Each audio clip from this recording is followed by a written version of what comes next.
আসসালামু আলাইকুম। তো আমি আছি এখন আমার বাসায়। তো আমরা কীরকম বাসায় থাকি আপনাদেরকে দেখাবো। তো এটা হলো আমাদের বাসা।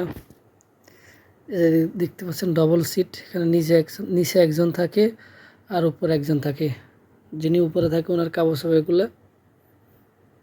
আর এই যে দুইটা সিট আছে নিচে, তিনটা সিট। আর এটা হচ্ছে আমার সিট দোতলায়, এটার নিচে আরও একটা সিট আছে। তো এই যে দেখতে পাচ্ছেন আমাদের খাবারের পাতিলা, যেগুলো বলে পাতিলা, এখানে আছে। এগুলোতে আমরা ভাত তরকারি রান্না করি, রুমে নিয়ে আসি। বাইরে রাখলে ককরেস আছে, এবারে ককরেস ভিতরে চলে যায়। আসলে প্রবাসের জীবনটাই ভাই এরকম।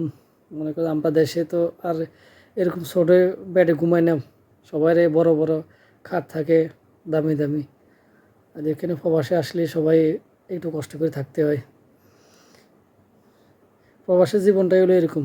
এখানে আমরা যদি আরাম আয়েশ করি তাহলে মাস শেষে আর ফ্যামিলি চালাতে পারবো না, নিজেরাই এখানে সব টাকা খরচ হয়ে যাবে ওই। তো যত কষ্ট হোক, এই ছোট্ট ব্যাডের মধ্যে সবাই নিজেকে অ্যাডজাস্ট করে মানায়নি, কিছু করার নেই। প্রবাস জীবনটাই এরকম।